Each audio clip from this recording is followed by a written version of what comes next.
നമസ്കാരം. ജനചിന്ത ന്യൂസിലേക്ക് ഏവർക്കും സ്വാഗതം. കേരളത്തിലെ സ്ത്രീ ശാക്തീകരണത്തിൻ്റെ ഉദാത്ത മാതൃകയും സമൂഹത്തിൽ അവഗണന അനുഭവിക്കുന്ന ഒരു കൂട്ടം തൊഴിൽ സമൂഹത്തിൻ്റെ ആത്മവിശ്വാസവും ഉറച്ച പ്രതീക്ഷയുമായി മാറിയ കേരള ബ്യൂട്ടീഷ്യൻസ് അസോസിയേഷൻ്റെ 17ാം സംസ്ഥാന സമ്മേളനത്തെക്കുറിച്ച് KBA സ്ഥാപകനും വർക്കിംഗ് പ്രസിഡന്റുമായ ആര്യനാട് മോഹനൻ ജനചിന്തയോട് സംസാരിക്കുന്നു. നമസ്കാരം. കേരള ബ്യൂട്ടീഷ്യൻസ് അസോസിയേഷൻ്റെ 17ാമത് സംസ്ഥാന സമ്മേളനം ഒക്ടോബർ 7-ാം തീയതി രാവിലെ 10 മണിക്ക് ബഹുമാനപ്പെട്ട വി ശിവൻകുട്ടി മിനിസ്റ്റർ ഉദ്ഘാടനം ചെയ്യുകയാണ്. ഈ സംഘടന 1972 ആരംഭിക്കുന്നത്. അന്ന് ഈ തൊഴിൽ മേഖല, പ്രത്യേകിച്ച് ബ്യൂട്ടീഷ്യൻസ്, ലേഡീസ്, വനിതാ ബ്യൂട്ടീഷ്യന്മാരുടെ ഈ സംഘടന നിലവിലില്ലായിരുന്നു. അസ്പൃശ്യതയോട് നോക്കിയിരുന്ന ഒരു സമൂഹം. ബ്യൂട്ടീഷ്യന്മാരെല്ലാം വളരെ അവഹേളിച്ചിട്ടിരുന്ന ഒരു കാലഘട്ടം. ഇതിനൊക്കെ അറുതി വരുത്തുന്നതിന് വേണ്ടി ഒരു ശ്രമമാണ് കേരള ബ്യൂട്ടീഷ്യൻ അസോസിയേഷൻ എന്ന ഒരു സംഘടന രൂപീകരിച്ചതിലൂടെ സാധ്യമായത്. സംഘടന നിലവിൽ വന്നതിന് ശേഷം തൊഴിലിനും തൊഴിൽക്കാർക്കും ഒരു പ്രത്യേക മാറ്റമുണ്ടായി. സമൂഹത്തിൽ ഒരു അംഗീകാരത്തിൻ്റെ തുടക്കമായി. ഈ തൊഴിൽ ഒരു പഴഞ്ചൻ തൊഴിൽ സമ്പ്രദായമായിരുന്നു. അതിനെ അക്കാഡമിക് ലെവലിലേക്ക് ഉയർത്തുക എന്ന നടപടിയാണ് കേരള ബ്യൂട്ടീഷ്യൻ അസോസിയേഷൻ ആദ്യം ചെയ്തത്. അതിനെ കേരള യൂണിവേഴ്സിറ്റിയിൽ ഡിഗ്രി കോഴ്സും PG ഡിപ്ലോമ കോഴ്സും ഇന്ദിരാഗാന്ധി നാഷണൽ ഓപ്പൺ യൂണിവേഴ്സിറ്റിയിലും സ്റ്റഡിലും VHSCയിലും പിന്നെ വനിതാ കോളേജുകളിലും പോളിടെക്നിക്കുകളിലും സാർവത്രികമായിട്ട് അംഗീകരിക്കപ്പെട്ട് കോഴ്സുകൾ നിലവിൽ വന്നു. ഇതോടെ ഈ മേഖലയ്ക്ക് സമൂലമായ ഒരു മാറ്റമാണ് സംഭവിച്ചത്.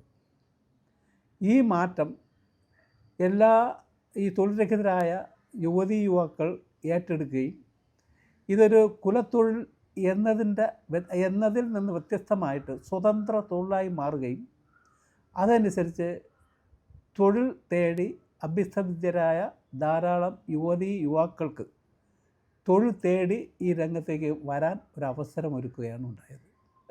ഈ സംഘടന നിലവിൽ വന്നതിന് ശേഷം ഇവിടെ ഈ അടുത്ത കാലത്ത് സർവീസ് ടാക്സ് ഈടാക്കിയിരുന്നു ബ്യൂട്ടീഷ്യന്മാരുടെ ഇടയിൽ. അപ്പോൾ അത് കേന്ദ്ര ഗവൺമെൻറ്റിൻ്റെ തീരുമാനമായിരുന്നു. ബോംബെ, ഡൽഹി തുടങ്ങിയ വൻകിട നഗരങ്ങളിൽ ഈ തൊഴിൽ വൻ വ്യവസായമായിട്ടാണ് നടന്നു പോന്നിരുന്നത്. എന്നാൽ ഇത് കേരളത്തെ സംബന്ധിച്ചിടത്തോളം ഇത് വളരെ ചെറിയ ഒരു തൊഴിൽ സ്വയം തൊഴിൽ എന്നതിൽ കവിഞ്ഞ് ഇത് വ്യവസായമോ അല്ലെങ്കിൽ ധാരാളം ജോലിക്കാർ വെച്ച് പണിയുന്ന ഒരു പണിശാലയോ അല്ല. ഈ ആവശ്യം എത്രയും പെട്ടെന്ന് കേരളത്തിലെ ബ്യൂട്ടീഷ്യന്മാരിൽ നിന്ന് സർവീസ് ടാക്സ് ഒഴിവാക്കണമെന്ന് ഞങ്ങളുടെ പ്രസിഡൻറ്റും അഡ്വക്കേറ്റ് CS സുജാത ex-MPയും അന്ന് MP ആയിരുന്ന കാലഘട്ടത്തിൽ പാർലമെൻറ്റിൽ വാദിച്ചതിൻ്റെ അടിസ്ഥാനത്തിൽ നമ്മുടെ കേരളത്തിലെ ബ്യൂട്ടീഷ്യന്മാരിൽ നിന്ന് സർവീസ് ടാക്സ് ഗവൺമെൻറ് നിരുപാധികം പിൻവലിക്കുകയാണ് ഉണ്ടായത്. അതിനെ തുടർന്ന് പിന്നെ നമുക്കൊരു ക്ഷേമനിധി, ബ്യൂട്ടീഷ്യന്മാർക്ക് ക്ഷേമനിധി, അതിൽ ഒരുപാട് പദ്ധതികൾ തന്നെ ആ ക്ഷേമനിധിയിൽ ഉൾപ്പെട്ടിട്ടുണ്ട്. അതിൻ്റെ ഒരു പ്രധാന കാര്യങ്ങൾ ഒരു സ്വന്തമായി ബ്യൂട്ടി പാർലർ തുടങ്ങാൻ ധനസഹായം നൽകാനുള്ള പദ്ധതിയുണ്ട്. അതുപോലെ തന്നെ പിന്നെ ഈ കുട്ടികളുടെ വിദ്യാഭ്യാസ ആനുകൂല്യം, ഡെത്ത് ആനുകൂല്യം, ആക്സിഡൻറ്റ് ബെനിഫിറ്റ് സ്കീം തുടങ്ങിയ പദ്ധതികളൊക്കെ അതിനകത്തുണ്ട്. അതുകൂടാതെ ഈ പദ്ധതിയിൽ 18 വയസ്സിൽ ചേരുകയും 58 വയസ്സിൽ അവസാനിപ്പിക്കുകയും ചെയ്യുന്ന ഈ പദ്ധതി അവസാനിപ്പിക്കുന്ന സമയത്ത് ഇതുവരെ കെട്ടിയ കാശും സർക്കാർ വിഹിതവും ചേർത്ത് നല്ലൊരു എമൗണ്ട് റിട്ടയർമെൻറ്റ് ആനുകൂല്യമായി സർക്കാർ കൊടുക്കുന്നുണ്ട്, പദ്ധതിയിൽ നിന്ന് കൊടുക്കുന്നുണ്ട്. ഇതിന് പുറമെ 60 വയസ്സാകുമ്പോൾ പെൻഷൻ കൊടുക്കുന്നുണ്ട്. ഇതെല്ലാം കേരള ബ്യൂട്ടീഷ്യൻ അസോസിയേഷൻ്റെ നിരന്തര സമര പോരാട്ടത്തിൻ്റെ ഫലമായി നേടിയിട്ടുള്ളതാണ്. തന്നെയുമല്ല കേരളത്തിൽ ബ്യൂട്ടീഷ്യന്മാർക്ക് കോസ്മെറ്റിക് സാധനങ്ങൾ സൗജന്യമായി ലഭിക്കുന്നതിന് വേണ്ടി, സൗജന്യമായെന്ന് പറയുമ്പോൾ വില കുറവിൽ നല്ല സാധനങ്ങൾ ലഭ്യമാക്കുന്നതിന് വേണ്ടി cosmetology and beauty parlour management കോഴ്സുകളും അതുപോലെ ഒരു സൊസൈറ്റിയും ഇവിടെ സർക്കാർ അനുവദിച്ചു. അത് നമ്മുടെ കടകംപള്ളി പിന്നെ മന്ത്രിയായിരുന്ന സമയത്താണ് അത് അവതരിപ്പിച്ചത്, അംഗീകരിച്ചത്. അതിപ്പം നല്ല നിലയിൽ അത് നടന്നു പോകുന്നു. അങ്ങനെ ഒട്ടനവധി കാര്യങ്ങൾ ഈ സംഘടന വന്നതിന് ശേഷം ചെയ്തു കൊടുക്കാൻ സാധിച്ചിട്ടുണ്ട്. അതിലുപരി പിന്നെ ഈ ക്ഷേമ പദ്ധതിയിൽ തന്നെ അതിനൊരു ബോർഡ് മെമ്പറായിട്ട് എനിക്ക് പ്രവർത്തിക്കാൻ അവസരം ഉണ്ടായിട്ടുണ്ട്. അതിൻ്റെ ബോർഡ് മെമ്പർ കൂടിയാണ് ഞാൻ. പിന്നെ ഇത് അക്കാഡമിക് ലെവലിൽ കൊണ്ടുവന്നതോടുകൂടി ഇത് ഒരുപാട് അംഗീകാരങ്ങൾ, അതായത് ഡോക്ടർ BR അംബേദ്കറിൻ്റെ സാഹിത്യ അക്കാദമി ഫെലോഷിപ്പ് അവാർഡ് ഡൽഹിയിൽ വെച്ച് ലഭിക്കുകയുണ്ടായി. അതുകൂടാതെ തന്നെ ലിംക ബുക്ക് ഓഫ് റെക്കോർഡ്സിൽ ഈ ഇടം തേടാനായി. അതൊക്കെ ഈ ഇന്ത്യയിൽ തന്നെ ആദ്യത്തെ ഒരു ഡിഗ്രി കോഴ്സാണ് കേരള യൂണിവേഴ്സിറ്റിയിൽ BSc ഡിഗ്രി കോഴ്സാണ് ഇവിടെ നമുക്ക് കൊണ്ടുവരാൻ സംഘടനയിലൂടെ സാധിച്ചത്. വനിതകളുടെ ഒരു സംഘടനയാണ് കേരള ബ്യൂട്ടീഷ്യൻ. ഇപ്പോൾ ബ്യൂട്ടീഷ്യൻ മേഖല എന്ന് പറയുന്നത് സ്ത്രീകളാണ് ഏറ്റവും കൂടുതൽ ജോലി ചെയ്യുന്നത്. അപ്പോൾ ഒരു സ്ത്രീകളുടെ ഉന്നമനം ലക്ഷ്യമാക്കിക്കൊണ്ട് ഒരു ശാസ്ത്രീകരണം, സ്ത്രീ ശാസ്ത്രീകരണം എന്നുള്ള ആ ഒരു ഊന്നൽ കൊടുത്തുകൊണ്ടാണോ ഈ ഒരു പ്രവർത്തനത്തിൽ ഇറങ്ങിയത്? ഈ 34 വർഷങ്ങൾക്ക് മുൻപ് ഇങ്ങനെ ഒരു സംരംഭം തുടങ്ങുമ്പോൾ ഇത് സ്ത്രീകൾക്ക് വേണ്ടി തുടങ്ങാനുള്ള കാരണം എന്താണ്?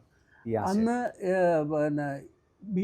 പിന്നെ ലേഡീസിന് പ്രാമുഖ്യം കൊടുക്കാനുള്ള കാരണം അന്ന് സ്ത്രീജനങ്ങൾ വളരെയധികം കഷ്ടപ്പാട് ഈ മേഖലയിൽപ്പെട്ടവർ അനുഭവിച്ചിരുന്നു. എല്ലാം ഓരോ ദിവസത്തെ പത്രം വീട്ടിലെത്തുമ്പോഴും ബ്യൂട്ടീഷ്യന്മാരെ സംബന്ധിച്ച് വളരെ മോശമായി ചിത്രീകരിച്ചുകൊണ്ടുള്ള വാർത്തകൾ എല്ലായിടത്തു നിന്നും ഉണ്ടായിട്ടുണ്ട്.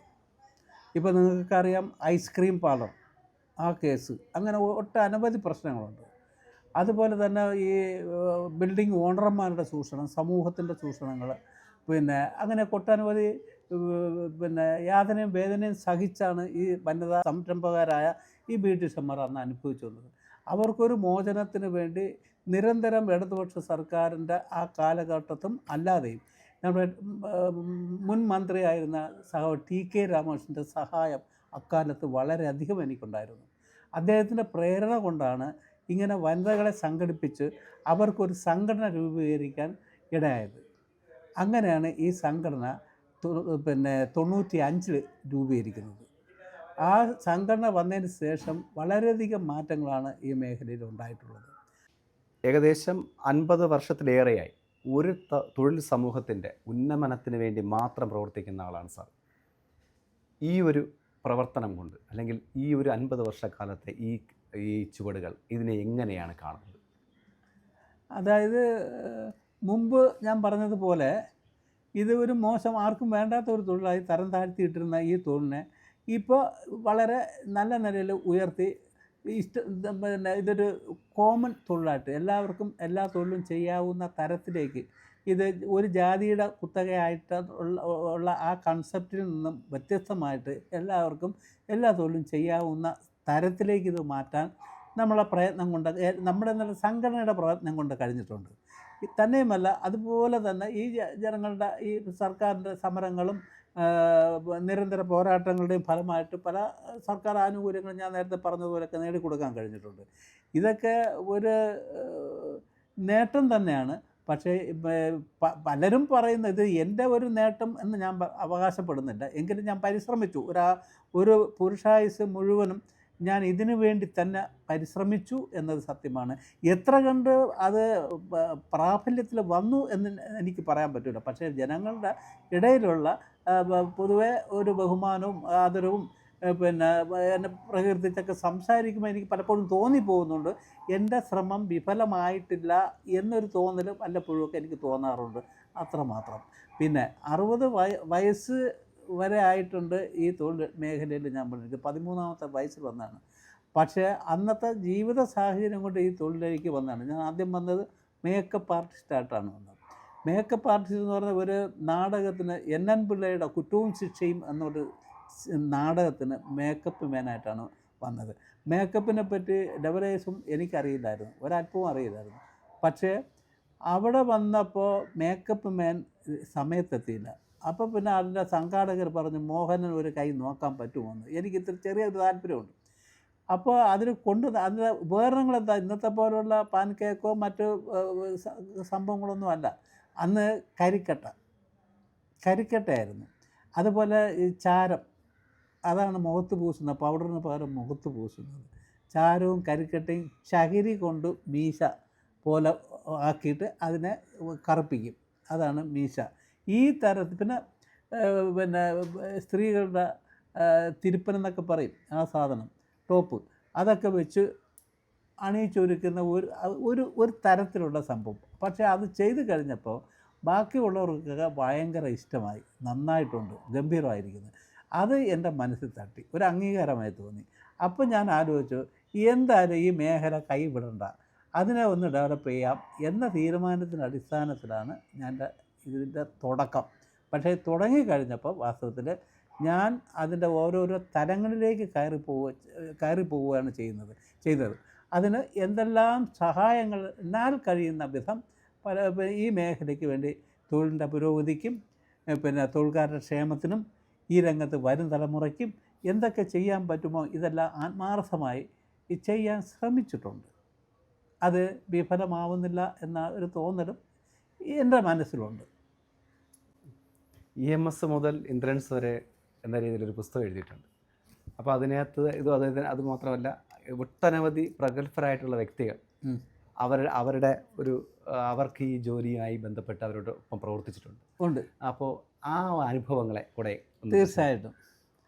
അതായത് 75 അടിയന്തരാവസ്ഥ കാലത്ത് ഞാൻ ആര്യനാട് ഒരു മരപ്പാലത്തിൽ നിൽക്കുന്ന സമയത്ത് അവിടെ ഒരു പോലീസ് ജീപ്പ് വന്നു, ഒരു രാത്രി 9 മണിക്ക് നിന്ന് സഡൻ ബ്രേക്ക് ഇട്ടുന്നു. അന്ന് എന്നോടൊപ്പം സംസാരിച്ച് നിന്ന ഒരു വ്യക്തിയാണ് പിന്നെ നമ്മുടെ മെഡിക്കൽ കോളേജിൽ അമ്മയും കുഞ്ഞും ചെയ്ത് വെച്ച ആര്യനാട് രാജേന്ദ്രൻ. അപ്പോൾ വേറൊരു കക്ഷിയും ഉണ്ടായിരുന്നു. അപ്പോൾ ഞങ്ങൾ 3 പേരെയും പോലീസ് ജീപ്പിനകത്ത് കയറ്റി 9 മണി മുതൽ പിറ്റേന്ന് രാവിലെ 11 മണി വരെ ആ പ്രദേശങ്ങളിലൊക്കെ കൊണ്ട് നടന്ന് ഇടിക്കുകയായിരുന്നു. അത് കഴിഞ്ഞിട്ട് 11 മണിക്ക് ആര്യനാട് പോലീസ് സ്റ്റേഷനിലാക്കി. അങ്ങനെ ഒരു 15 ദിവസം അവിടെ കിടന്ന് ലോക്കപ്പ് വിടണം. അത് കഴിഞ്ഞിട്ട് പാർട്ടിക്കാർ വന്ന് ഇറക്കിയ സമയത്ത് അവിടെ എനിക്കൊരു അനുഭവം ഉണ്ടായി പോലീസ് സ്റ്റേഷനിൽ. എന്തായാലും ഞാനത് പ്രതികരിച്ചു SIയുടെ നേരെ. SIക്ക് അത് ഇഷ്ടപ്പെട്ടില്ല. SI കയ്യിരുന്ന റൂൾ തടി കൊണ്ട് ഒരൊറ്റ അടി എൻ്റെ വലത്തെ ഷോളർ അങ്ങ് ഒടിഞ്ഞ് താണു, എല്ല് പൊട്ടി. അങ്ങനെ ഒരു താക്കീതായിട്ട് തന്നു, നീ വീട്ടിലെങ്ങാനും ഇവിടെ എങ്ങാനും നിന്നാൽ നിന്നെയും നിൻ്റെ കുടുംബത്തെയും തകർത്ത് കളയും, സ്ഥലം വിട്ടോണം എന്ന് പറഞ്ഞതിൻ്റെ അടിസ്ഥാനത്തിലും പിന്നെ ഒരു ഭീകര മർദ്ദനം ഉടനീളം നടത്തുന്ന ഒരു കാലഘട്ടമായിരുന്നു അത്. അങ്ങനെ ഞാൻ അവിടെ നിന്ന് പാർട്ടിക്കാരുടെ സപ്പോർട്ടോടുകൂടി എറണാകുളത്ത് പോയതോടുകൂടി എൻ്റെ ജീവിതത്തിൻ്റെ ഒരു വഴിത്തിരിവെന്ന് പറഞ്ഞാൽ G. ശങ്കരക്കുറുപ്പ്, അദ്ദേഹത്തിന് എനിക്ക് ഹെയർ കട്ട്, അദ്ദേഹം മഹാരാജ് കോളേജിലെ മലയാളം പ്രൊഫസറായിരുന്നു. അദ്ദേഹത്തിന് എനിക്ക് ഹെയർ കട്ട് ചെയ്യേണ്ട ഒരു സ്ഥിതി വന്നു. അദ്ദേഹത്തെ സംബന്ധിച്ച് ഒരു നുറുങ്ങ് പറയുകയാണെങ്കിൽ, ഞാൻ 3ാം ക്ലാസ്സിലോ അങ്ങനെ പഠിച്ചിരുന്ന സമയത്ത് 1-ാം കുന്നിന്മേൽ ഒരടി മണ്ണിന്മേൽ 1000 കിളി കൂടി വെച്ചു എന്ന് പറഞ്ഞിട്ട് ഒരു 4 വരി പദ്യം. അതൊരു വെള്ളിയാഴ്ച ഞങ്ങളുടെ ക്ലാസ്സിൽ 40 പേരും കാണാപ്പാഠം പഠിച്ചു. പക്ഷേ എന്തുകൊണ്ട് എനിക്കത് കാണാപ്പാഠം പഠിക്കാനോ എഴുതാനോ കഴിഞ്ഞില്ല. പിറ്റേ ഒരു വെള്ളിയാഴ്ച അന്ത്യശാസനം പിന്നെ ടീച്ചർ തന്നു, തിങ്കളാഴ്ച വരുമ്പോൾ അത് കാണാപ്പാഠം പഠിച്ചെഴുതി വെക്കണം. തിങ്കളാഴ്ച വന്നു, ആ പീരീഡ് തീരാറായി. ഞാൻ മനസ്സോട് സന്തോഷിച്ച് അങ്ങനെ മറന്നുപോയി. പക്ഷേ അങ്ങനെ ഓർത്ത് വെച്ചു, എഴുതിയെന്ന് ചോദിച്ചു. അപ്പോൾ കാണാൻ എഴുതിയില്ല, ചൊല്ലാൻ പറ്റുമോ ഇല്ല. അങ്ങനെ വന്നപ്പോഴത്തേക്ക് എന്നെ പിടിച്ചത് ഒരു 6 അടി കയ്യിൽ. അപ്പോൾ ഞാൻ എൻ്റെ കൂട്ടുകാരും അപ്പോൾ പിന്നെ ഇൻ്റർവ്യൂ ടൈമായി പുറത്ത് പോയി. അപ്പോൾ എൻ്റെ കൂട്ടുകാരോടെല്ലാം ഞാൻ ആ വേദന കടിച്ചമർത്തിക്കൊണ്ട് പറഞ്ഞ്, ഇത് എഴുതിയവനെ എൻ്റെ കൈ കിട്ടിയിട്ട് 2 പിടയ്ക്കുമായിരുന്നു എന്ന് ഞാൻ പറഞ്ഞു. കാലം മാറിയപ്പോൾ രണ്ടാം മുണ്ടും ചുറ്റി, പിന്നെ ഒരു മുണ്ടിൻ്റെ കോന്തലയും പിടിച്ച് പൊക്കി, പിന്നെ നല്ല വെളുത്ത മനുഷ്യൻ വെഞ്ചാമരം പോലുള്ള മുടിയുമായിട്ട് സ്റ്റെപ്പ് കയറി വരുന്ന ഒരു സീൻ ശ്രദ്ധിച്ച് നോക്കി. ഇതാണ് സാക്ഷാൽ ജി ശങ്കരക്കുറുപ്പ്, ഓടക്കുഴൽ അവാർഡ് വാങ്ങിയ അവാർഡ് ജേതാവ്. അദ്ദേഹത്തിന് ഹെയർ കട്ട് ചെയ്യുമ്പോഴൊക്കെ ഞാൻ ഒരു 10-15 വർഷം അദ്ദേഹത്തിന് ഹെയർ കട്ട് ചെയ്ത് തുടർച്ചയായിട്ട്. അവസാനം അങ്ങേരോട് എന്തുകൊണ്ടോ ഈ അനുഭവം പറയാൻ എനിക്ക് ധൈര്യം വന്നില്ല. അങ്ങനെ അത് കഴിഞ്ഞിട്ട് പിന്നെ ട്രിവാൻഡ്രത്ത് അവസാന നിലയിലായി അങ്ങ് വീട്ടിലേക്ക് എറണാകുളം കാരക്കാമുറിയിലേക്ക് കൊണ്ടുവരുന്നതിന് മുമ്പ് ഒന്ന് ഹെയർ കട്ട് ചെയ്യാൻ വന്ന് തലേ ദിവസം മരിക്കുന്നതിൻ്റെ തലേ ദിവസം കട്ട് ചെയ്തുകൊണ്ടിരുന്നപ്പോൾ ഞാൻ രണ്ടും കൽപ്പിച്ച് അങ്ങ് പറഞ്ഞു, ഇങ്ങനെ ഒരു സംഭവം ഉണ്ടായിട്ടുണ്ടെന്ന്. അങ്ങനെ എൻ്റെ മുഖത്ത് നോക്കി ചിരിച്ചു. അതാണ് അദ്ദേഹത്തെ സംബന്ധിച്ചുള്ള അനുഭവം. പിന്നെ ഉള്ളത് യേശുദാസ്, ഡോക്ടർ KJ യേശുദാസ് ചെറുപ്പത്തിലെ കസ്റ്റമറായിരുന്നു. ആ യേശുദാസിന് ഹെയർ കട്ട് ചെയ്യാൻ ആരും തയ്യാറാവില്ല. കാരണം യേശുദാസ് കൊച്ചു കുട്ടികളെ പോലെ എപ്പോഴും തല ഒഴിഞ്ഞുകൊണ്ടിരിക്കും, ആട്ടിക്കൊണ്ടിരിക്കും. അപ്പോൾ അത് കാരണം ശല്യം കാരണം പലരും 10-26 പേരുണ്ട് എൻ്റെ ഞാൻ ജോലിക്ക് നിന്ന സ്ഥാപനത്തിലെ മറ്റ് വർക്കേഴ്സ്, അവരാരും കൈ ഏക്കില്ല, ഞാനത് ഏക്കും. അങ്ങനെ കട്ട് ചെയ്തുകൊണ്ടിരുന്ന സമയത്ത് ഇദ്ദേഹം പതിവ് പോലെ തലയാട്ടം തുടങ്ങി. പിന്നീട് ഏതോ ഒരു സന്ദർഭത്തിൽ ഞാൻ ചോദിച്ചു, എന്താണ് സാർ ഇങ്ങനെ അപ്പോൾ പറഞ്ഞു, പിന്നെ വേറെ കൂടെ വന്ന ഒരാൾ പറഞ്ഞു, പുള്ളിക്കാരൻ തലയാട്ടുകാരൻ മനഃപൂർവ്വമല്ല. ഇവിടെ എറണാകുളത്ത് ശിവക്ഷേത്രത്തിലും വളഞ്ഞമ്പലത്തും പരമാര ക്ഷേത്രത്തിലും ഒക്കെ നിരന്തരം അദ്ദേഹത്തിന് പിന്നെ സംഗീത കച്ചേരിയുണ്ട്. അതിൻ്റെ ഒരു സാധകം ചെയ്യുകയാണ് ആ സമയം. അതാണ് അദ്ദേഹം ഇങ്ങനെ വന്നിട്ട് തലയിട്ട് എടുക്കുന്നതൊക്കെ, അല്ലാതെ മനഃപൂർവ്വമല്ല എന്ന് പറഞ്ഞു. അതങ്ങനെ. പിന്നെ ഒരു അനുഭവം എന്ന് പറഞ്ഞാൽ നമ്മുടെ നടൻ ജയൻ, അന്ന് അദ്ദേഹം പിന്നെ ഇവിടെ പിന്നെ എറണാകുളത്ത് ജോലി ചെയ്തുകൊണ്ടിരിക്കുന്ന നേവൽ ബേസിൽ ജോലി ചെയ്തുകൊണ്ടിരിക്കുന്ന കാലഘട്ടത്തിൽ അദ്ദേഹം വന്ന് എന്നോട് കട്ട് ചെയ്യാൻ പറഞ്ഞു. അപ്പോൾ അദ്ദേഹത്തിൻ്റെ മുടി എന്ന് പറയുന്നത് നീളത്തിന് ഇങ്ങനെ കിടക്കുന്നതാണ്, തിക്കില്ലാത്ത മുടിയാണ്, വളരെ തിക്ക് കുറവുള്ളതാണ്. അപ്പോൾ അങ്ങനെ എന്നോട് കട്ട് ചെയ്യണമെന്ന് പറഞ്ഞു. അപ്പോൾ കട്ട് ചെയ്യാനായിട്ട് ചീർപ്പ് കൊണ്ട് ചെന്നപ്പം പറഞ്ഞു, അത് വേണ്ട, ഞാൻ പറയുന്നത് പോലെ കട്ട് ചെയ്താൽ മതിയെന്ന്. അപ്പോൾ സെൻട്രലായിട്ട് ലൈൻ എടുത്തിട്ട് 2 സൈഡിൽ ചീകി ഒതുക്കി 0 ഡിഗ്രിയിൽ ആൾ റൗണ്ട് ചെയ്ത് 0 ഡിഗ്രിയിൽ കട്ട് ചെയ്യണം. അത് ചീർപ്പ് വെച്ചിട്ട് കട്ട് ചെയ്താൽ പോരാ, വിരൽ വെച്ചിട്ട് കട്ട് ചെയ്യണം. അപ്പോൾ വിരൽ ലെവലായി ചീർപ്പിൻ്റെ അതേ അളവിൽ ലെവലായി പിടിച്ച് അതിനെ കട്ട് ചെയ്യണം. ഇതാണ് അദ്ദേഹത്തിൻ്റെ രീതി. അങ്ങനെ അതുപോലെ തന്നെ ഫ്രണ്ടിലോട്ടും ഇട്ട് അതും അതേപോലെ ബാക്കിലോട്ടിട്ടും സൈഡിലോട്ടും ഒക്കെ ഇട്ട് അങ്ങനെ തന്നെ. അപ്പോൾ എങ്ങനെ തിരിഞ്ഞാലും ഒരേ ലെങ്ത് ആയിരിക്കും മുടിക്ക്. ഇതാണ് അദ്ദേഹത്തിൻ്റെ ഒരു ഹെയർ സ്റ്റൈല്. ആ സ്റ്റൈല് പിന്നീട് ഫിംഗർ കട്ടായി രൂപാന്തരപ്പെട്ടു. ഈ മേഖലയിൽ ഏറ്റവും പ്രചാരം നേടിയ ഒരു ഫിംഗർ കട്ടായി അത് രൂപാന്തരപ്പെട്ടു. പിന്നെ ഹിപ്പി കട്ടിംഗ് എന്നും 75 കാലഘട്ടത്തിൽ അതിന് പേര് വന്നു. അങ്ങനെ അത് വ്യാപകമായി കേരളത്തിലെ ഉടനീളം വ്യാപകമായ ഒരു ഫാഷൻ ട്രെൻഡായി മാറി. അതാണ് ജയനെ സംബന്ധിച്ച് പറയുന്നത്. പിന്നെ ജയനെ സംബന്ധിച്ച് ജയനും ജനാർദ്ദനും കൂടി പിന്നെ ഒരേ സമയത്താണ് കൊല്ലത്തുനിന്ന് വന്നത്. അതിൻ്റെ ഇടയിലും ഒരു പ്രശ്നമുണ്ട്. അപ്പം കൊല്ലത്തുനിന്ന് ഇറങ്ങുന്ന മലയാള നാട് ദ്വൈവാരിക എന്നൊരു ദ്വൈവാരികയുണ്ട്. അപ്പോൾ അതിൽ ജയൻ അവിടെ നീല ഹോട്ടലിലെങ്ങാണ്ട ഒരു ബ്യൂട്ടി പാർലർ ഉദ്ഘാടനം ചെയ്തു. അപ്പോൾ ജനാർദ്ദനേക്കാളും കുറച്ചുകൂടി ഫേമസ് ആയതും കൂടുതൽ ചാൻസ് കിട്ടുന്നതും ജയൻ ആയതുകൊണ്ട് ചെറിയ ഈർഷ്യ ജനാർദ്ദനുണ്ടായിരുന്നു. അപ്പോൾ അദ്ദേഹം അതിൽ ഒരു ഇൻ്റർവ്യൂവിന് പറഞ്ഞു, ജയനെ പോലെ കണ്ണി കണ്ട മുക്കിനും മൂലയിലും കാണുന്ന ബാർബർ ഷോപ്പ് പോലുള്ള വില കുറഞ്ഞ തരം താഴ്ന്ന സ്ഥാപനങ്ങൾ ഉദ്ഘാടനം ചെയ്തുള്ള പേരും പ്രശസ്തിയും എനിക്ക് വേണ്ട എന്നൊരു വാക്ക് ജയൻ പറഞ്ഞു. ജനാർദ്ദനം പറഞ്ഞു. അതിനെതിരായിട്ട് ഞങ്ങൾ അസോസിയേഷൻ മുഖാന്തരം പ്രതികരിച്ചു. ലക്ഷക്കണക്കിന് ആളുകളുടെ ഉപജീവന മാർഗമായി തൊഴിൽ മാർഗമാണത്. എന്നാലും സമൂഹത്തിൽ ഈ തൊഴിലിനൊരു അവഗണനയാണുള്ളത്. കലാസൃഷ്ടികളിൽ പോലും ഈ തൊഴിൽ ചെയ്യുന്നവരെ അപമാനിക്കുന്ന തരത്തിൽ, കളിയാക്കുന്ന തരത്തിലുള്ള ചില പ്രസ്താവനകളും ചില ഡയലോഗ്സൊക്കെ വരാറുണ്ട്. അപ്പം സംഘടന എന്ന രീതിയിൽ ഇതിനെതിരെ എന്താ പറയാനുള്ളത്?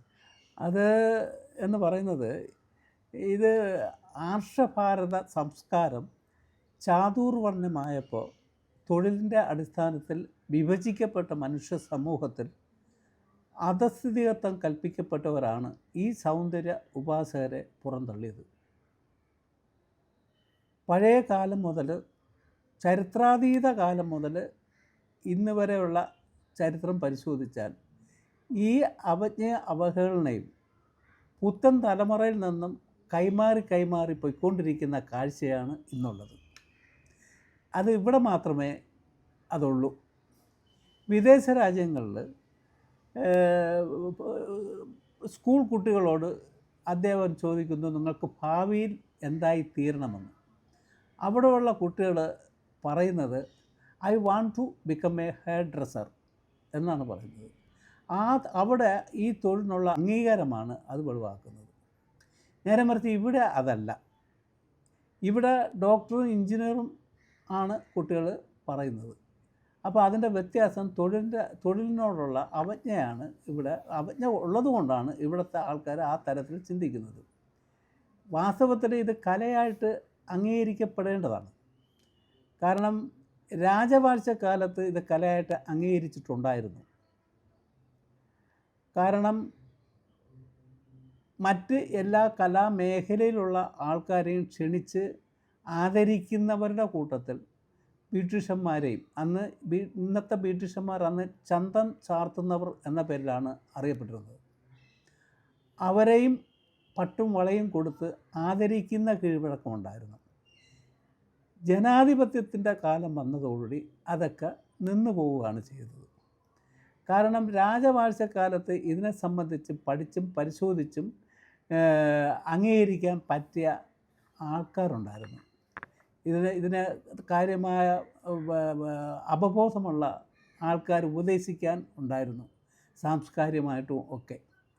ഇന്ന് ഈ തൊഴിലെന്ന് പറയുന്നത് ഒരു അവഹേളനയോടുകൂടി കാണുകയാണ് സമൂഹം എന്നും ചെയ്യുന്നത്. ഇത് ചരിത്രപരമായിട്ടുള്ള പശ്ചാത്തലമുള്ള ഒരു തൊഴിൽ മേഖലയാണിത്. ഭാരതത്തിലെ പ്രസിദ്ധമായ 64 കലാവിദ്യകളിൽ 8 മനുഷ്യ ശരീര സൗന്ദര്യവൽക്കരണത്തെ സംബന്ധിക്കുന്നതാണെന്ന്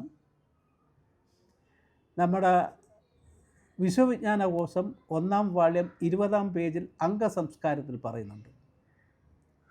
സ്നാനം, പല്ലുതേപ്പ്, താമ്പൂല ചർവണം, കേശാലങ്കാരം. താമ്പൂല ചർവണം എന്ന് പറഞ്ഞാൽ വെറ്റില മുറുക്ക്.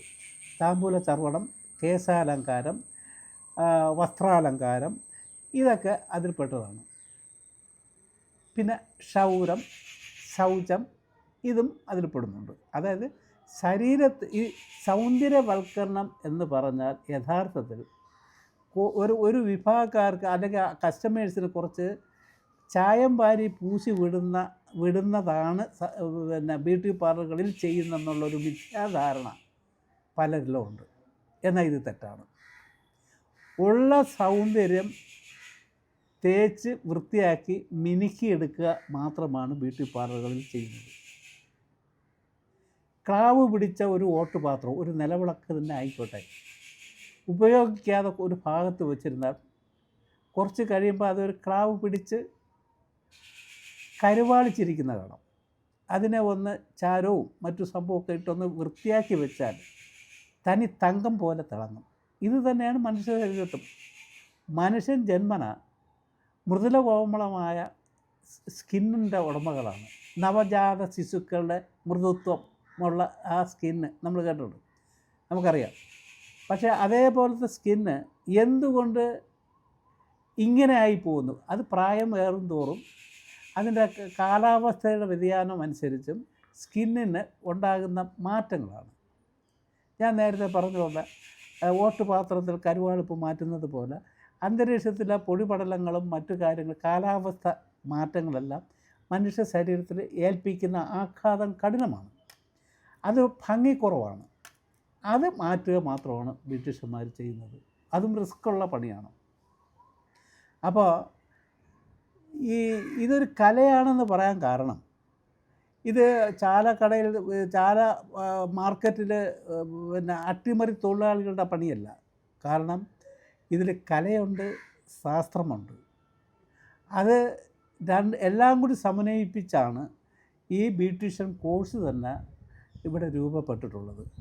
ഇവിടെ ആയുർവേദ, അലോപ്പതി ഡോക്ടർമാരും സീനിയർ ബ്യൂട്ടീഷ്യന്മാരും എല്ലാം 10-15 വർഷത്തിന് മുമ്പ് ഒത്തൊരുമിച്ചിരുന്ന് തയ്യാറാക്കിയ പ്രോജക്റ്റ് റിപ്പോർട്ടിൻ്റെ അടിസ്ഥാനത്തിലാണ് ഇങ്ങനെ ഒരു കോഴ്സ് രൂപാന്തരപ്പെട്ടത്. അത് വളരെ ശ്രമകരമായ പണിയാണ്. അത് ഈ തൊഴിൽ മേഖലയുടെ നവോത്ഥാന പ്രവർത്തനം കൂടിയായിരുന്നു. പക്ഷേ അങ്ങനെ ഒരു കോഴ്സ് നിലവിൽ വന്നപ്പോൾ കേരളത്തിലാർക്കും അതൊരു മാന്യതയില്ലാത്ത സാഹചര്യമായി. അതേസമയം നോർത്ത് ഇന്ത്യയിൽ ഞാൻ നേരത്തെ പറഞ്ഞതുപോലെ അംഗീകാരങ്ങൾക്ക് വഴിവെക്കുകയാണ് ചെയ്തത്. എന്താണെന്ന് പറഞ്ഞാൽ അവിടെ ഇതിനെ സംബന്ധിച്ചുള്ള ശരിക്കുള്ള അവബോധമുണ്ട്. വിദേശ രാജ്യങ്ങളിൽ ഇതിനൊക്കെ ഇത് കലകളുടെ പട്ടികയിൽ തന്നെ ഉൾപ്പെടുത്തിയിട്ടുണ്ട്. കലകളുടെ ഇവിടെ സംഗീത നാടക അക്കാദമിയെ സമീപിക്കുമ്പോൾ അവർ പറയും പിന്നെ ലളിതകലാ അക്കാദമി ഇപ്പോൾ ഇങ്ങനെ 10-30 വർഷമായിട്ട് ഓടി നടക്കുന്ന ഒരു വ്യക്തിയാണ് ഞാൻ. ഇതൊരു കലയായിട്ട് അംഗീകരിക്കാൻ, ഒരു കലയായിട്ട് അംഗീകരിച്ചാൽ ഇന്ന് നിലവിലുള്ള അസ്പൃശ്യതകളൊക്കെ സമൂഹത്തിലുള്ള വിവേചിച്ച് തള്ളിക്കളയുന്ന അതൊക്കെ ഒന്ന് മാറ്റി അവജ്ഞയെ അവഹേളനം മാറ്റിയെടുക്കാൻ ഇത് ഉപകാരപ്പെടും. തന്നെയുമല്ല, ഈ ബ്രിട്ടീഷന്മാരായതുകൊണ്ട് തന്നെ സാമൂഹ്യ നീതി ഇവർക്ക് കിട്ടുന്നില്ല. ഇവർക്ക് സാമൂഹ്യ നീതി നിഷേധിക്കപ്പെടുകയാണ്. ആരും അതിനെ സംബന്ധിച്ച് പറയാനില്ലാത്തത് കൊണ്ട് തന്നെയാണ്. കാരണം ഈ പിന്നെ നമ്മുടെ നിയമപ്രകാരം സമൂഹത്തിൽ താഴ്ന്നു കിടക്കുന്ന തൊഴിൽ മേഖലയെ വളർത്തിയെടുക്കുക, നമ്മുടെ ഭരണഘടനയിൽ വിഭാവനം ചെയ്യുന്ന തത്വത്തെ അംഗീകരിച്ച് നടപ്പാക്കേണ്ട ബാധ്യത ഗവൺമെൻറ്റിനുള്ളതാണ്. ഇവിടെ പിന്നെ നമ്മുടെ ഏതെങ്കിലും ഒരു അവാർഡ് ഈ മേഖലയ്ക്ക്, അതായത് സിവിലിയന്മാരുടെ കേന്ദ്ര ഗവൺമെൻറ് സിവിലിയന്മാരുടെ ഒരു അവാർഡ് വാസ്തവത്തിൽ ഈ മേഖലയ്ക്ക് കൊടുക്കേണ്ട കാലം കഴിഞ്ഞു. അങ്ങനെ വരുമ്പോൾ ഈ തൊഴിൽ കുറച്ചുകൂടി അതിൻ്റെ ഒരു മാറ്റത്തിന്, ജനകീയമായ ഒരു മാറ്റത്തിന് ഒരു വഴി വയ്ക്കും എന്നാണ് ഞങ്ങൾ വിശ്വസിക്കുന്നത്. സംസ്ഥാന സമ്മേളനത്തിനോടനുബന്ധിച്ച് പുതിയ ആശയങ്ങളോ പുതിയ നിർദ്ദേശങ്ങളോ സർക്കാരിന് മുന്നിൽ വയ്ക്കുന്നുണ്ടോ? എന്താണ് സംഘടനയുടെ ഭാവി പരിപാടി? ഈ മേഖല ഇന്ന് വളരെയധികം പ്രതിസന്ധികളിൽ കിടക്കുകയാണ്. കാരണം ആർക്കും ഏകദേശം ഈ മേഖലയിൽ കൈയാളാം എന്നൊരവസ്ഥയുണ്ട്. മറ്റൊരു മേഖലയിലും ആരും അങ്ങനെ മറ്റുള്ളവർ ചെന്ന് കൈയാളാൻ പോകാറില്ല. പക്ഷേ ബ്രിട്ടീഷന്മാരുടെ രംഗത്ത് ആർക്കും വരാം, എന്തുമാകാം എന്ന സ്ഥിതിയുണ്ട്. ഇവിടെ ഏറ്റവും വലിയ ഭീഷണിയായിരിക്കുന്നത് ഈ മേഖലയിൽ വൻകിട കക്ഷികളുടെ കടന്നുവരവാണ്. അത് കാരണം ജോലി ചെയ്യുന്നവർക്ക് പിടിച്ചു നിൽക്കാനാവാതെ, കാലോചിതമായ പരിഷ്കാരം നടത്താൻ കഴിയാതെ, പാർലറുകളിൽ കാലോചിതമായ മാറ്റം വരുത്താൻ സാമ്പത്തിക ശേഷി അനുവദിക്കാത്ത അത്തരം ആളുകൾ ഇന്നും പുറന്തള്ളപ്പെടുകയാണ്. പിന്നെ വൻകിട കക്ഷികൾ അത് കയറിക്കൊണ്ട് കൊള്ള ലാഭം കൊയ്തുകൊണ്ടിരിക്കുകയാണ്. ഈ ഹിന്ദിക്കാരും അവരൊക്കെ വന്ന് കടന്നു കയറി ബ്രിട്ടീഷന്മാർക്ക്, ഇവിടെയുള്ള കേരളീയർക്ക് തൊഴിൽ തന്നെ നഷ്ടപ്പെട്ടുകൊണ്ടിരിക്കുകയാണ്. ഇന്ന് എവിടെ ചെന്നാലും ഏത് ബ്യൂട്ടി പാർലറിൽ പോയാലും ഇഷ്ടം പോലെ ബ്യൂട്ടി പാർലറുടെയും ബാർബർ ഷോപ്പിൻ്റെയും ശൃംഖല തന്നെ കേരളത്തിലുണ്ട്. അതെല്ലാം കേരളീയരുടേതല്ല.